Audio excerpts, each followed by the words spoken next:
नमस्कार. मी नीता सावंत, शिक्षिका, समुपदेशक, श्री गोविंद बालमंदिर माध्यमिक विद्यालय अंधेरी पूर्व इथे कार्यरत आहे. प्रादेशिक विद्या प्राधिकरण मुंबई आयोजित व्यावसायिक वाटा प्रगतीच्या दिशा या कार्यक्रमात सर्वांचं स्वागत करते. व्यावसायिक वाटा प्रगतीच्या दिशा हा कार्यक्रम दर गुरुवारी सकाळी 11 वाजता प्रादेशिक विद्या प्राधिकरण मुंबई या YouTube चॅनलवरून प्रक्षेपित केला जातो. या कार्यक्रमात आपण विविध व्यावसायिकांशी संवाद साधत असतो. आज आपण ऑनलाईन संवाद साधणार आहोत मेजर डॉक्टर आश्लेषा तावडे केळकर यांच्याशी. नमस्कार. नमस्कार ताई. मेजर डॉक्टर आश्लेषा यांच्याविषयी थोडक्यात जाणून घेऊया. यांचं शालेय शिक्षण पार्लेटेक विद्यालय मराठी माध्यमातून झालं.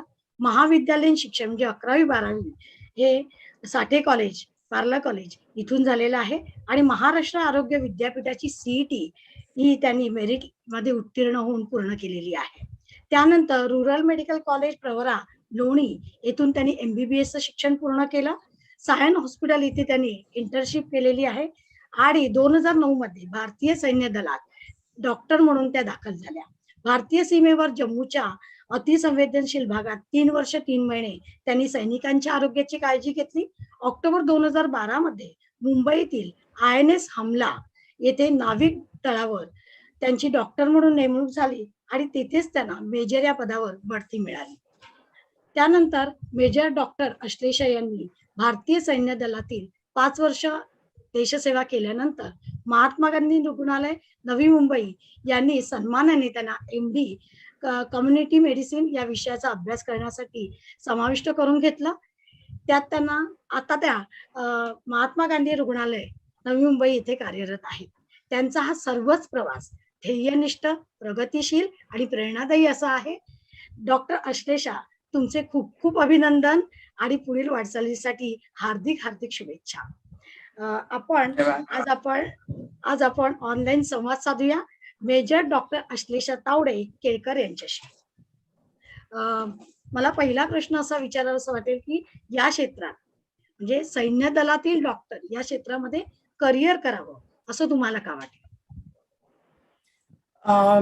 ताई, खरं म्हणजे सैन्य दलामध्ये करिअर करण्याचा जो निर्णय असतो तो काही एका दिवसात किंवा एका रात्रीतला निर्णय नसतो. तर लहानपणापासून आपल्यावर जे घरामध्ये किंवा शाळांमध्ये जे संस्कार केले जातात त्यातून कुठेतरी हा निर्णय घेतला जातो. माझ्या बाबतीतही तसंच झालं. आई बाबा, माझी आजी यांच्याकडून जे संस्कार घरामध्ये माझ्यावर झाले, आजीच्या गोष्टी असोत, त्यातून मिळणारे स्वयंशिस्त किंवा डिसिप्लिन ज्याला म्हणतात आणि शौर्य, अशा प्रकारचे जे संस्कार आहेत आणि देशभक्ती, तर ते झाले. तसंच माझी शाळा पार्ले टिळक विद्यालय मराठी माध्यम, तर शाळेमध्ये जे वातावरण आम्हाला मिळालं की देशासाठी आपल्याला काही करायचं आहे आणि देशाने मला काय दिलंय किंवा काय देतो आहे पेक्षा मी माझ्या देशासाठी काय देऊ शकतो,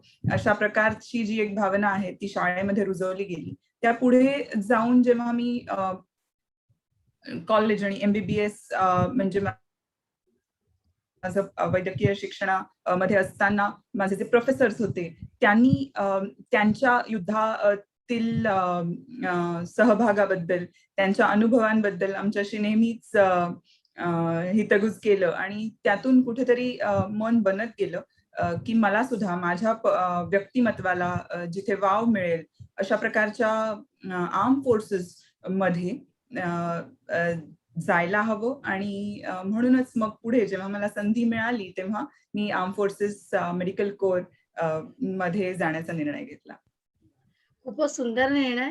आणि आता दिवाळी साजरी झालेली आहे आणि आपण आपल्या घरामध्ये ही दिवाळी सुरक्षित रीतीने साजरी करतो. याचं कारण म्हणजे देशाच्या सीमेवर कुठेतरी सैनिक लढत असतात, आपली काळजी घेत असतात आणि त्यासाठी सर्व सैनिकांना सर्व भारतीयांतर्फे मानाचा मुजरा. बरं, या क्षेत्रात येण्यासाठी कोणत्या क्षमता, पात्रता आवश्यक आहे? क्षमता आणि पात्रता म्हणजेच कपॅसिटीज अँड कपॅसिटी आणि एलिजिबिलिटी, पात्रता. तर पात्रता ही गोष्ट आपल्याला आर्म फोर्सेसच्या संकेतस्थळावर, वेबसाईटवर आपल्याला बघता येते. तसंच सगळ्याच नॅशनल न्यूज पेपर्स मध्ये आपल्याला पात्रतेबद्दल माहिती दिलेली असते. जेव्हा आर्म फोर्सेस करता एक सूचना येतात तेव्हा. तर पात्रता मुख्यतः फॉर डॉक्टर्स मी सांगू शकते की आर्म फोर्सेस मध्ये ऍज डॉक्टर जेव्हा तुम्हाला कमिशन घ्यायचं असतं तेव्हा सर्वप्रथम तुम्हाला सर्व इयर्स मध्ये म्हणजे सगळ्याच तिन्ही वर्षांमध्ये एमबीबीएसच्या हे फर्स्ट क्लास असला पाहिजे. प्रथम श्रेणीत तुम्ही उत्तीर्ण झालेलं असलं पाहिजे आणि सोबतच ऑफकोर्स फर्स्ट अटेम्प्ट म्हणजे कोणत्याही वेळेस तुम्हाला थांबायला लागलेलं नसता कामा आहे. त्याखेरीज आपल्याला काही बेसिक निकष असतात त्या पर्टिक्युलर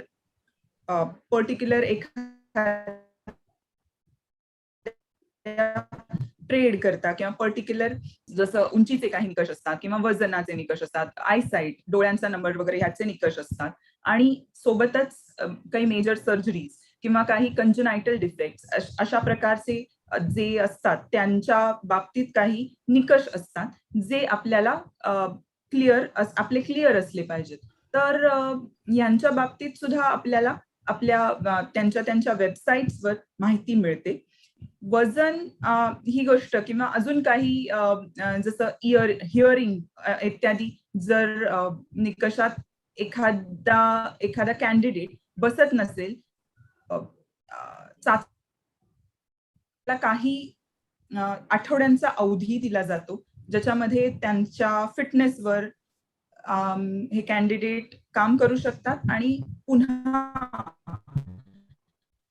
इंटरव्ह्यू करता अपिअर होऊ शकतात आणि मग त्यांना पुन्हा एकदा संधी दिली जाते सिलेक्शन करता. तर अशा प्रकारचे काही निकष असतात, पण मुख्यतः एक मानसिक क्षमता जी असते ती पारखली जाते. सिलेक्शन प्रोसिजर ही सोपी असते. एक इंटरव्ह्यू असतो ज्याच्यामध्ये मल्टिपल स्पेशलिस्ट असतात आणि it is a long round table 17 किंवा 18 लोकांचं ते पॅनल असतं आणि मी as a young medical graduate त्या रूम मध्ये एंटर करतो आणि माझं वैद्यकीय शिक्षण किंवा माझं वैद्यकीय नॉलेज हे तर पारखलं जातच, पण ते तेवढंच पुरेसं नसतं. केवळ पुस्तकी ज्ञान हे पुरेसं नसतं. तर तुमचं प्रसंगावधान कसं आहे, एखाद्या स्ट्रेसफुल सिच्युएशन मध्ये तुम्ही कसं रिॲक्ट करताय, तुम्ही कशी एखादी घटना हँडल करू शकता, अशा प्रकारचं जे तुमचं पारख असते ती याच्यामध्ये होते. कारण बरेचदा असं असतं की जे आर्म फोर्सेसमध्ये डॉक्टर्स असतात त्यांच्याकडे एखाद्या अद्ययावत हॉस्पिटलमध्ये जशा प्रकारची अद्ययावत उपकरणं असतात डायग्नोसिस करता किंवा ट्रीटमेंट करता, ही बॉर्डर इलाक्यामध्ये आपल्याला मिळत नाहीत. तर मुख्यतः तुमचं जे क्लिनिकल अक्युमेंट म्हणतात त्याच्यावर भर दिला जातो. तसंच तुमचं जे प्रसंगावधान आहे, अगदी चांगले स्टुडंट सुद्धा परीक्षेच्या स्ट्रेसमध्ये केलेला अभ्यास विसरतात. तर ताई, तुम्ही इमॅजिन करा की जेव्हा गोळ्यांच्या फैरी झडतायत किंवा तोफ गोळे फुटतायत, त्या प्रसंगामध्ये त्या ठिकाणी मला करायचंय किंवा एखादी सर्जरी करायची आहे, तर माझ्याकडे कशा प्रकारचं मनोधैर्य हे असलं पाहिजे. तर अशा प्रकारचं मनोबल तुमच्यामध्ये आहे का किंवा ते विकसित करता येऊ शकतं का? तर अशा प्रकारचं एक पारख जी आहे ती तिथे त्या सिलेक्शन इंटरव्ह्यू मध्ये होत असते. तुमची पर्सनॅलिटी, तुमचं व्यक्तिमत्व हे ट्रेड करता, या पर्टिक्युलर कामा करता, ह्या पर्टिक्युलर ब्रांच करता सुटेबल आहे का, तर हे बघितलं जातं. हे मुख्य आणि महत्वाचं असतं ह्या पर्टिक्युलर आर्म फोर्सेसच्या सिलेक्शन करता. तर क्षमता म्हटलं तर ही मानसिक क्षमता देखील पारखली जाते. एवढीच महत्वाची आहे. व्यावसायिक शिक्षण संस्थेमध्ये प्रवेश कसा मिळवला? हॅलो. व्यावसायिक म्हणजे प्रोफेशनल कॉलेजेस. येस. MBBS ला प्रवेश तुम्ही कसा मिळवला? एमबीबीएस म्हणजे प्रोफेशनल कॉलेजेस करता प्रवेश हा आपल्या देशामध्ये खूप म्हणजे अगदी अतितटीची म्हणतात तशी स्पर्धा असते. आणि आपल्याला सगळ्याच मुलांना ज्यांना अशा प्रकारच्या करिअर्स मध्ये जायचं आहे त्यांना ह्या स्पर्धेला तोंड द्यावंच लागतं. आणि हे सत्य आहे, सो आपल्याला ते ऍक्सेप्ट करायचं असतं. तर असं आहे की MBBS ला प्रवेश मिळवणं आजही बऱ्याच कठीण अशा असं गणलं जातं. आणि जेव्हा मी MBBS प्रवेश घेत होते तेव्हा MHCET आणि ऑल इंडिया CET तसंच AFMC इत्यादी अदर काही आणखीन एंट्रन्स एक्झाम्स होत्या. आता पूर्ण देशभरामध्ये केवळ नीट ही एक एंट्रन्स एक्झाम आहे. तर मला माझ्या मेरिट प्रमाणे MHCET मध्ये जिथे रँक माझा आला त्या कॉलेजमध्ये मी प्रवेश घेतला. पण केवळ हेच नाही, तर पण त्याच्या आधी जे आपलं प्रिपरेशन आहे ते खूप महत्वाचं असतं. परीक्षा हा अंतिम टप्पा आहे, पण थ्रू आउट म्हणजे 10वी नंतर 11वी आणि 12वी ही काही वर्ष असतात जी खूप क्रिटिकल असं म्हणतात. आणि ऑफकोर्स दे आर क्रिटिकल, कारण त्याच्यावर तुमचा पूर्ण म्हणतात त्याला पूर्ण पुढचा प्रवास किंवा तुम्ही कोणत्या शाखा निवडणार, तुमचं पुढे करिअर कोणत्या दिशेने जाईल हे त्या काही वर्षांवर अवलंबून असतं. तर त्या वर्षांमध्ये आपण किती डिटर्मिनेशन आणि डेडिकेशन म्हणजे किती संयम, किती आपण निष्ठेने आपल्या जे काही ध्येय आहे त्याच्या पूर्ततेकरता किती मेहनत करू शकतो ह्याच्यावर शेवटी अवलंबून असतं. सर्वात प्रथम म्हणजे मला असं वाटतं की मी माझा निर्णय घेणं खूप गरजेचं होतं. मला माझे आई वडील सांगतायत की डॉक्टर हो म्हणून मी डॉक्टर होतीये, किंवा मला माझे आई बाबा सांगतायत की इंजिनियर हो, किंवा माझा मित्र इंजिनिअरिंगला जातोय म्हणून मी जातोय. तर अशा प्रकारचं जे आहे ते ह्याला निर्णय अशा प्रकारचे निर्णय मुलांनी घेता कामा नये. तर स्वतःशी आत्मचिंतन करून मला कोणत्या विषयांमध्ये किंवा कोणत्या प्रकारच्या कामामध्ये रुची आहे, माझा कल कुठे आहे, असा विचार स्वतः मुलांनी करून एक विषय किंवा एखादी शाखा निवडावी लागते. आणि आई वडिलांचा देखील त्याला पाठिंबा असलाच पाहिजे, म्हणजे असायला हवा, किंवा त्यांनी त्याला मार्गदर्शन करण्याचा जो रोल आहे, जी भूमिका आहे ती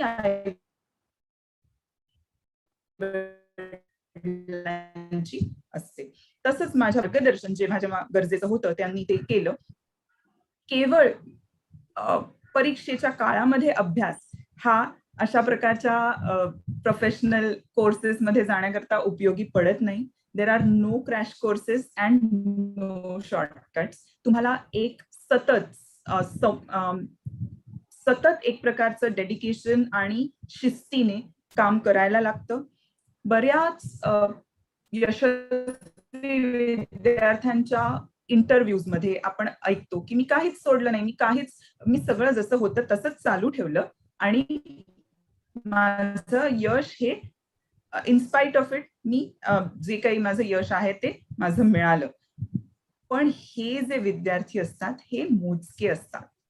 बहुतांशी विद्यार्थ्यांना एक प्रकारची जी शिस्त आहे ती अंगी बाणवावीच लागते. आणि काही छोटे छोटे सॅक्रिफायसेस किंवा त्याग जे म्हणतात त्याला करावे लागतात. कशा प्रकारचे, समजा एखादी पार्टी आहे जी माझ्या मित्राची, मला वाढदिवसाला जाता येत नाही त्या पार्टीला, त्या तशा प्रकारच्या छोट्याशा गोष्टीला मला सोडून द्यायला हवं. एखादा आवडता मूवी आहे जो मला थिएटरमध्ये त्याच वेळेस बघता येत नाहीये कारण एखादी छोटी परीक्षा तोंडावर आहे, तर हे छोट्या छोट्या गोष्टी आहेत, परंतु त्या आपल्याला त्या वेळेस कराव्या लागतात आणि त्यातून पुढे जे आहे ते मोठं यश मिळतं. पण त्याच सोबत एक शारीरिक आरोग्य राखण्यासाठी जर तुम्ही मैदानी खेळांमध्ये असाल किंवा कोणत्याही प्रकारचा व्यायाम हा देखील मी कधीच सोडला नाही. व्यायाम हा शरीरासाठी आणि मनासाठी अत्यंत गरजेचा असतो आणि तो मात्र कधीही टाळायचा नाही. तर स्पर्धा परीक्षेची तयारी म्हणजे एकाच ठिकाणी तासनतास बसून राहणं हे नाही, तर तुम्ही तुमचं शारीरिक आरोग्य आणि मानसिक आरोग्य ह्यांचा समतोल राखून काम करणं. म्हणजेच हा जो पूर्ण स्पर्धा परीक्षेचा जो काही अनुभव आहे किंवा स्पर्धा परीक्षेमधून पार पडणं आहे, हा स्ट्रेसफुल न होता एक प्रकारचा आनंददायी असा प्रवास मुलांसाठी सुद्धा आणि आई वडिलांसाठी सुद्धा हा होऊन जाईल. खूप सुंदर. आपल्या कामाचं स्वरूप कसं काय होतं?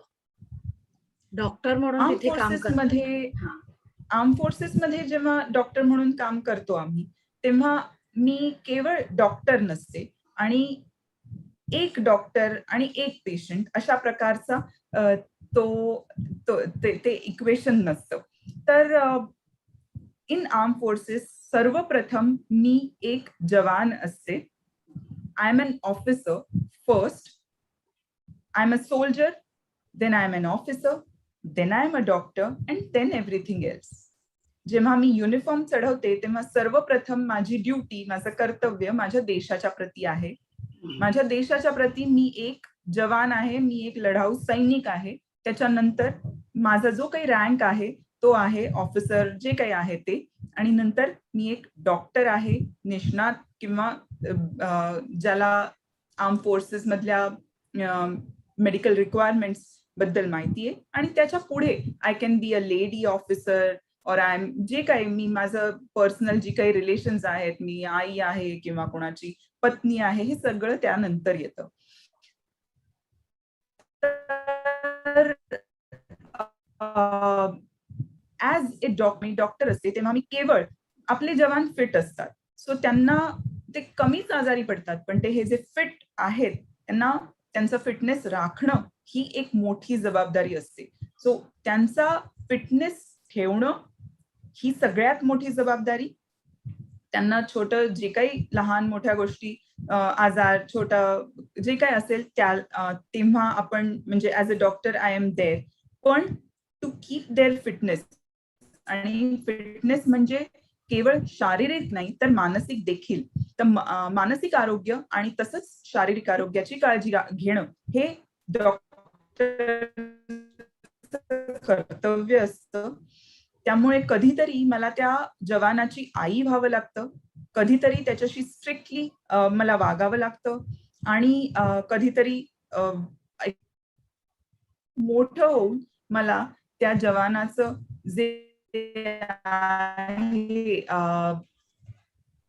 ते मन जाणून घ्यावं लागतं. तर अशा प्रकारची वेगवेगळी जी भूमिका, वेगवेगळ्या भूमिकांमधून मला जायचं असतं. A doctor in armed forces is an advisor to the commanding officer. So प्रत्येक बटालियन मध्ये आरोग्याच्या दृष्टीने जे निर्णय घेतले जातात ते त्या बटालियनचे जे रेजिमेंटल मेडिकल ऑफिसर्स असतात त्यांच्या सल्ल्याने घेतले जातात. जेव्हा ऑपरेशन्स लॉन्च होतात operations as in army related operations, म्हणजे सर्जिकल किंवा काय म्हणतात त्याला, मेडिसिन मधले किंवा वैद्यकीय शास्त्रातले ऑपरेशन्स नाहीत, तर आर्म फोर्सेस मधले किंवा मिलिटरी ऑपरेशन्स जेव्हा लॉन्च होतात तेव्हा doctor has to be right after the senior most officer who is present there. A doctor has to be where the action is. पण एका बटालियन मध्ये एक डॉक्टर असतो. त्या डॉक्टर ला सर्व कंपनीज मध्ये सर्व ठिकाणी प्रेझेंट राहता येत नाही.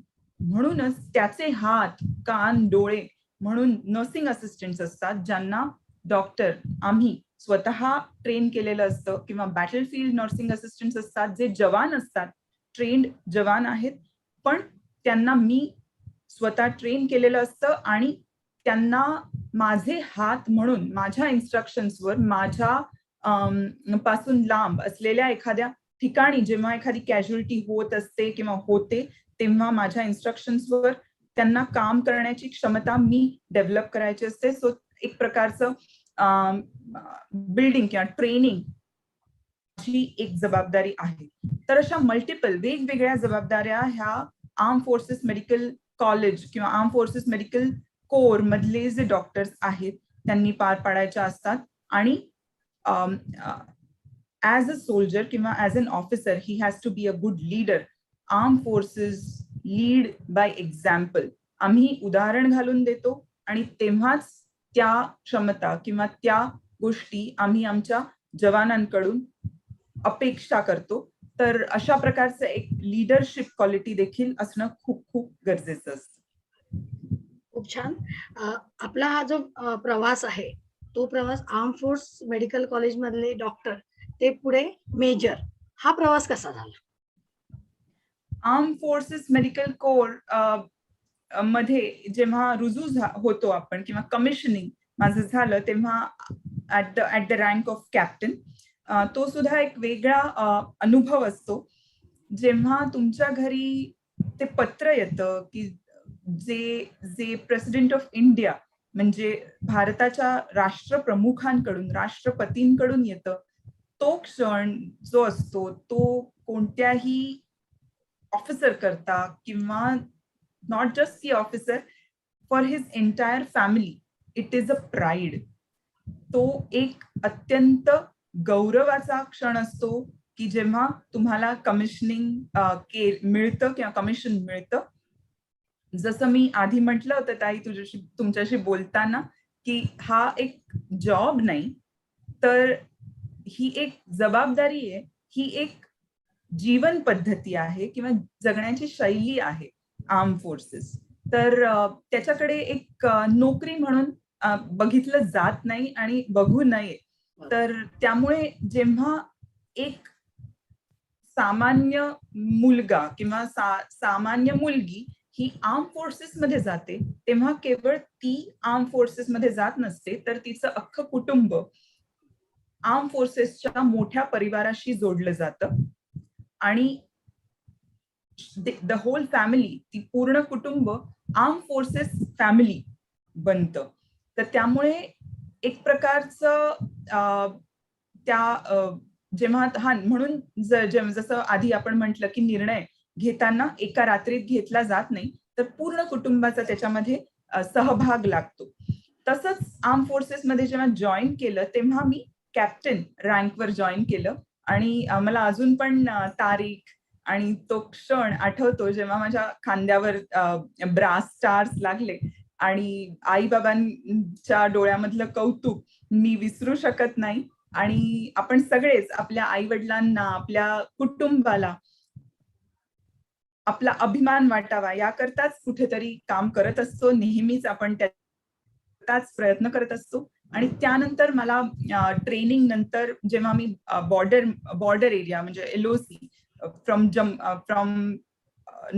नौशेरा, रजौरी, पुंछ, सुरनकोट अशा भागामध्ये साधारण 3.5 वर्षानंतर जेव्हा मी नेक्स्ट माझं जेव्हा पोस्टिंग आलं ते INS हमला. जे आर्म फोर्सेस डॉक्टर्स असतात ते AFMC किंवा आर्मी मेडिकल कोर मधून 3ही शाखांमध्ये आर्मीच्या म्हणजे आर्मी, नेव्ही, एअरफोर्स मध्ये विभागले जातात रिक्वायरमेंट प्रमाणे. तर त्यामुळे जे डॉक्टर्स असतात ते 3ही कोर मध्ये किंवा 3ही शाखांमध्ये आर्मी मेडिकल कोर मधूनच जातात. आणि त्याप्रमाणे माझं नेक्स्ट पोस्टिंग जे होतं ते INS हमला, जे लॉजिस्टिक्स बेस आहे इंडियन नेव्हीचा, तिथे झालं. आणि तिथेच मला माझा नेक्स्ट रँक मिळाला, पुढचा माझं प्रमोशन, दॅट वॉज मेजर. तर तिथे एक वेगळा अनुभव होता, दॅट वॉज नेव्ही. आणि प्रत्येक म्हणजे आर्मीचं कल्चर किंवा आर्मीचे वेगवेगळ्या परंपरा ह्या वेगळ्या आहेत, तसंच नेव्हीचा एक प्रकारचा वेगळे अनुभव आहेत. आणि तिथे माझं जे मेजर, कॅप्टन टू मेजर जो एक छोटा प्रवास होता तो त्या ठिकाणी I picked up my rank, जे अशोक स्तंभ माझ्या खांद्यावर नेव्हल बेस मध्ये INS हमला मध्ये लागले. अतिशय गौरवशाली अशी परंपरा तुम्हाला लाभली. पुढचा प्रश्न मी असा विचारते, की पुढील शिक्षण म्हणजे आता मेजर झालेला आता पुढच्या शिक्षणाचे कोणते मार्ग उपलब्ध आहेत? MBBS नंतर पोस्ट ग्रॅज्युएशन म्हणजे MD हे नॅचरल प्रोग्रेशन असतं. आर्म फोर्सेस मध्ये जर मी असेल तर मला MBBS नंतर माझं पोस्ट फील्ड पोस्टिंग 4 वर्षांनंतर मला ही संधी मिळते. आर्म फोर्सेस मध्ये if I finish my arm forces commission, त्याच्यानंतर ऍज एक्स सर्व्हिसमॅन मला पुन्हा पोस्ट ग्रॅज्युएशनची संधी ही मिळते. मला पोस्ट ग्रॅज्युएशन जे करायचं होतं ते कम्युनिटी मेडिसिन या विषयामध्ये करायचं होतं, कारण आर्म फोर्सेस मध्ये कम्युनिटी मेडिसिनला अत्यंत महत्व दिलं जातं. कम्युनिटी मेडिसिन म्हणजे एक डॉक्टर जो एका कम्युनिटीची काळजी घेतो, एका पर्टिक्युलर पेशंटची नाही तर एक पूर्ण कम्युनिटी ही माझी इज लाईक माय पेशंट, आणि मला कम्युनिटी किंवा एक समाज हा माझ्याकरता एक युनिट असतो, आणि त्याच्याकरता मला वेगवेगळ्या प्रकारे अशा प्रकारे स्ट्रॅटेजाइज करायचं आहे की जिथे एखादा आजार हा झाल्यानंतर त्याची ट्रीटमेंट करण्यापेक्षा एखादा आजार हा या समाजामध्ये किंवा या पर्टिक्युलर कम्युनिटीमध्ये पसरू नये यासाठी मला उपाययोजना करायची असते, ज्याला प्रिव्हेंटिव्ह मेडिसिन असं म्हटलं जातं. तर तो माझ्या आवडीचा विषय होता आणि त्यामध्ये मी post graduation MD community medicine हे केलं. या क्षेत्रामध्ये काम करताना कोणती आव्हानं आली?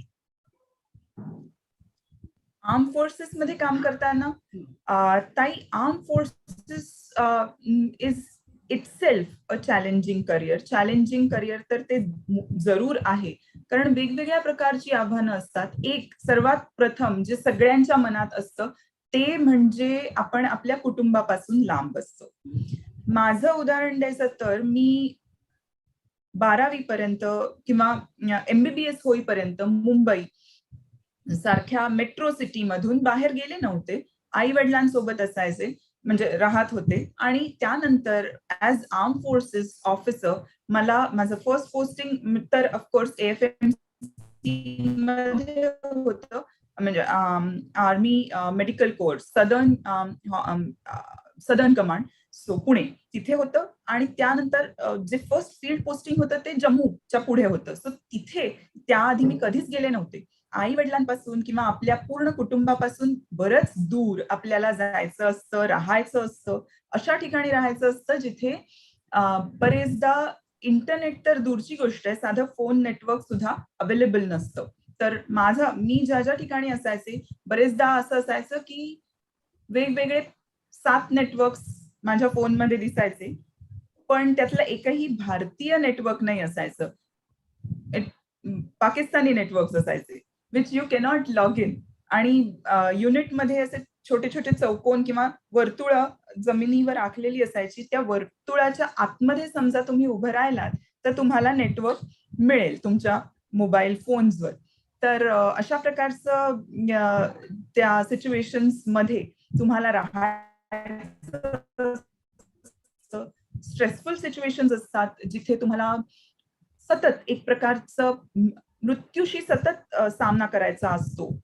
आपल्याला माहित नसतं की शत्रू ज्या ठिकाणी मी आहे तिथे CICT, काउंटर इन्सर्जन्सी काउंटर टेररिझम असं ज्याला म्हणतात, तो एरिया, तो इलाका आहे, आणि तिथे समोरासमोर युद्ध नाही केलं जात, तर छुपे युद्ध होतात किंवा छुपे हल्ले होतात, आणि त्यामुळेच आपल्याला माहित नसतं की कोणत्या वळणावर किंवा कोणत्या कोपऱ्यात शत्रू कदाचित दबा धरून बसलेला आहे. आणि जेव्हा माझी जिप्सी, जेव्हा माझं व्हेकल या रस्त्यावरून पुढे जातंय किंवा मी एखाद्या पेशंटला घेऊन त्याला इव्हॅक्युएट करतेय टू अ बेस हॉस्पिटल, मला माहित नाही की पुढच्या कदाचित एखादं IED ब्लास्ट होऊ शकतो किंवा एखादं फायरिंग माझ्यावर येऊ शकतं. तर अशा प्रकारचा स्ट्रेस हा तर नेहमीच असतो, आणि त्या पर्टिक्युलर स्ट्रेसला आपल्याला सतत सामोरं जात राहायचं असतं. जेव्हा आपल्याला एखादा छोटीशी लाईन आपल्या न्यूज चॅनल्सवर येते की ह्या चकमकीमध्ये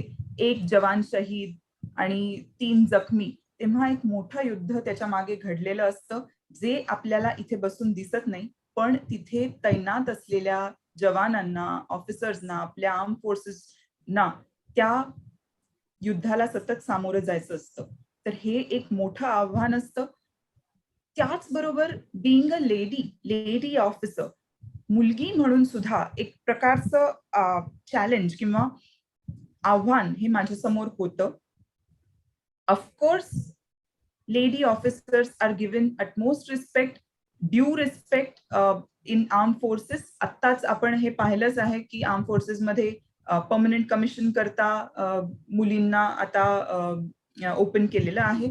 तर NDA मध्ये due respect is paid to lady officers. परंतु जसं मी म्हटलं, army is led by example. मला स्वतःचं उदाहरण घालून द्यावं लागतं, तेव्हाच माझे जवान जे आहेत ते मला त्यांचा लीडर किंवा त्यांचा नेता म्हणून स्वीकार करतात. तर ऍज अ लेडी ऑफिसर एक अंगुळ जास्त मला स्वतःला प्रूव्ह करावं लागतं. मे बी आपली जी पुरुष प्रधान संस्कृती आहे आणि आर्म फोर्सेस हे जे करिअर आहे तेही पुरुषी वर्चस्व असलेलं करिअर राहिलं आहे. तर त्या ठिकाणी ऍज अ लेडी, एक स्त्री म्हणून मला स्वतःची जी क्षमता तुम्ही म्हटलं सुरुवातीला, ती क्षमता ही मला प्रूव्ह करावी लागते. आणि तेव्हाच माझे जवान जे आहेत ते मला त्यांचा लीडर किंवा त्यांना ऑर्डर देण्यासाठी पात्र असं मानतात. Having said that, by order जेव्हा म्हटलेलं असतं तेव्हा त्याच्या मागे एक पर्टिक्युलर शिस्त आहे. So as a lady officer माझ्याकडे काहीही कमी अधिकार नसतात. So when I am an officer, I am having those powers to carry out त्या पॉवर्स किंवा ते जे अधिकार आहेत त्यांना व्यवस्थित वापरणं किंवा त्यांचा योग्य वापर करणं किंवा त्यांचा योग्य उपयोग करणं हे देखील एक चॅलेंज असतं. माझ्या अधिकारांचा कुठेही गैरवापर न करता ऍज अ डॉक्टर मला उत्तम सर्वोत्तम सेवा ही माझ्या जवानांसाठी ही तिथे द्यायची असते. तर अशी विविध चॅलेंजेस, विविध आव्हानं ही as an officer, as a doctor आणि ऍज अ लेडी मला त्या अशा वेगवेगळ्या आव्हानांना मला नेहमी सामोरं जायचं असतं. पण त्याच्या पलीकडे जाऊन देखील एक प्रकारची जिद्द आणि एक प्रकारचा जो प्राईड ज्याला म्हणतात किंवा ज्याला अभिमान म्हणतात, तो ह्या प्रत्येक कामामधून प्रत्येक क्षणी हा मला वाटत असतो ऍज अन आर्मी ऑफिसर. खूप छान. त्यावर अजून एक आहे की अश्लेषा नावाचा एक दिवाळी अंक तुमच्यासाठी म्हणून प्रसिद्ध होतो, त्याविषयी जरा सांगा. माझ्यासाठी नाही होत, पण येस, सर्वप्रथम जेव्हा आश्लेषा दिवाळी अंक बाबांनी म्हणजे प्रकाशित केला, तो त्याच्या मागे म्हणजे ते प्रकाशित होण्याच्या मागे त्याची जी संकल्पना होती ती माझ्याशी निगडीत होती जरूर. कसं झालं होतं, मी जेव्हा जसं मी म्हटलं पहिल्यांदाच मी घरातून एवढ्या लांब गेले होते आणि एकच मुलगी आणि ते सुद्धा एवढ्या दूर सगळ्यात म्हणजे पहिल्यांदाच गेले असं सगळं होतं. आईबाबांना दिवाळीच्या वेळेस मी नेमकी मराठा युनिटमध्ये होते तेव्हा, मराठा बटालियन मध्ये, आणि फराळ पाठवायचा होता. तर मी म्हटलं फराळ एवढ्या दूर पोहोचूच शकणार नाही, तर तुम्ही फराळ काही पाठवू नका. पण काय पाठवायचं असं आईबाबांना प्रश्न पडला होता आणि त्यातून जे आहे आश्लेषा दिवाळीची ती संकल्पना बाबांच्या मनात आली आणि त्यांनी त्या वर्षी तो अंक सुरू केला, दिवाळी अंक.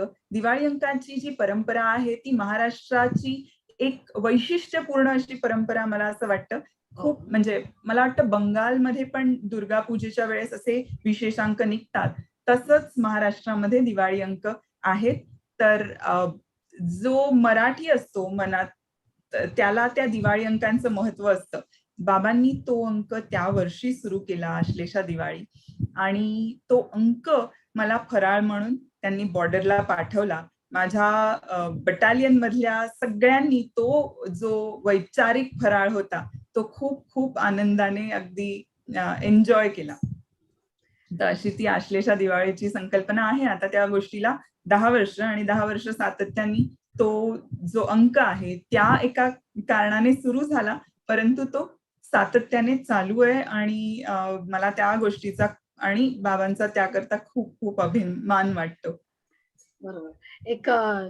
म्हणजे एक सैनिकांचं जीवन आणि त्याचबरोबर सांस्कृतिक, साहित्यिक दिवाळी असं एक वेगळं कॉम्बिनेशन त्यामुळे तयार झालं.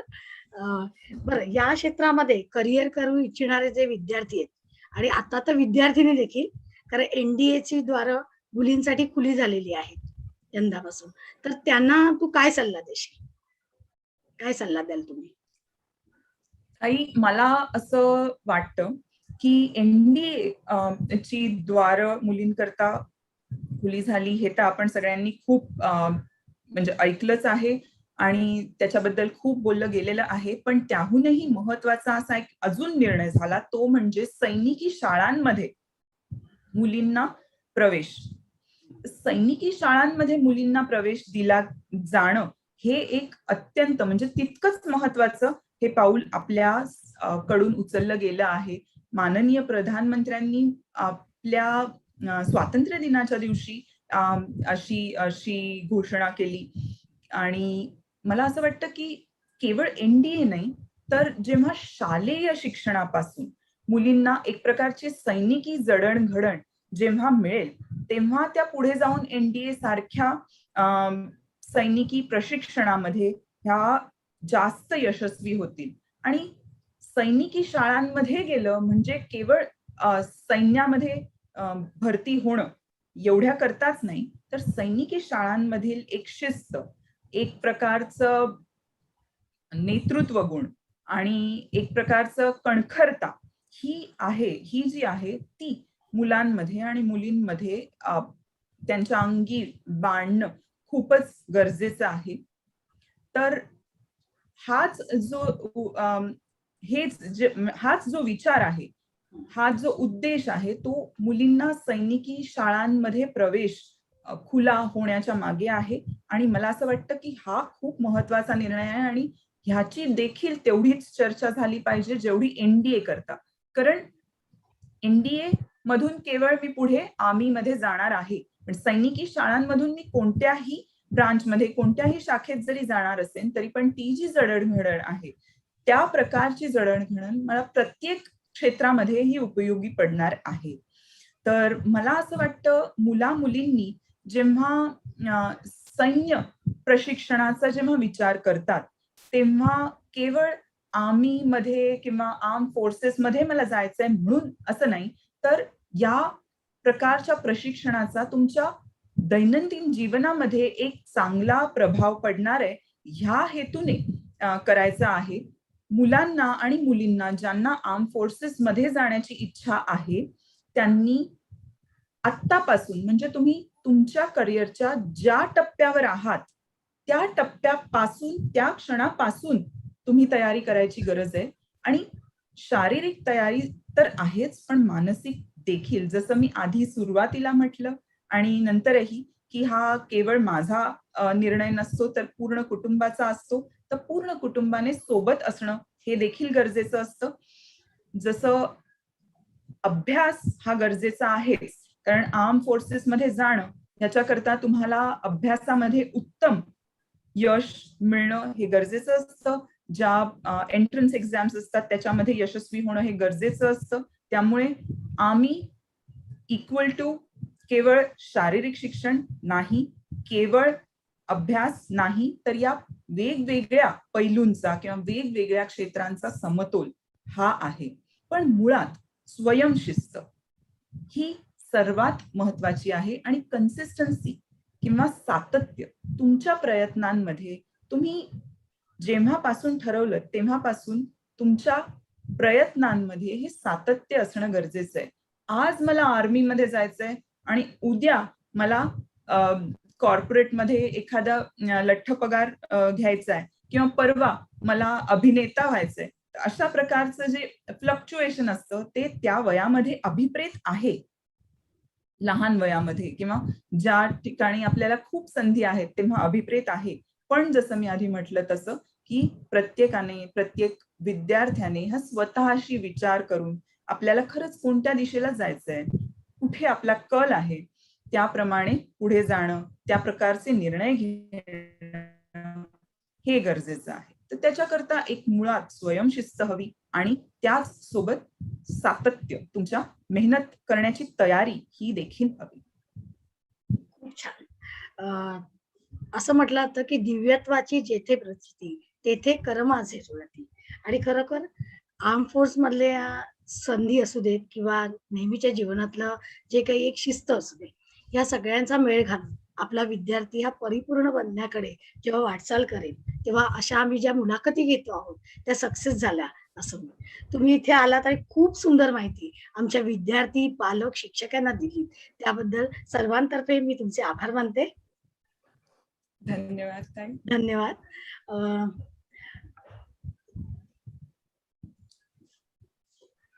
जय हिंद. जय हिंद. आपल्याला काही शंका किंवा अभिप्राय असतील तर डिस्क्रिप्शन बॉक्समध्ये दिलेल्या ईमेल आयडीवर पाठवा. या व इतर करिअर बाबत अधिक माहिती घेण्यासाठी महाराष्ट्र शासन, युनिसेफ आणि आसमान फाउंडेशन यांच्या संयुक्त विद्यमाने तयार केलेल्या महाकरिअर पोर्टलला भेट द्या. हे करिअर पोर्टल इयत्ता 9वी ते 12वीच्या विद्यार्थ्यांसाठी आहे. यासाठी 2 गोष्टी आवश्यक आहेत. एक म्हणजे तुमचा स्टुडंट आयडी जो तुमच्या शाळेमध्ये तुम्हाला उपलब्ध होऊ शकतो आणि दुसरा आहे पासवर्ड. हा पासवर्ड आहे 1 2 3 4 5 6. ह्या 2 गोष्टी तुम्ही लॉग इन करण्यासाठी वापरा आणि या पोर्टलचा नक्कीच उपयोग करून घ्या. विविध करिअरची माहिती घेण्यासाठी पुन्हा भेटूया. तोपर्यंत तुम्ही आमच्या प्रादेशिक विद्या प्राधिकरण या YouTube चॅनेलला लाईक करा, सबस्क्राईब करा. धन्यवाद.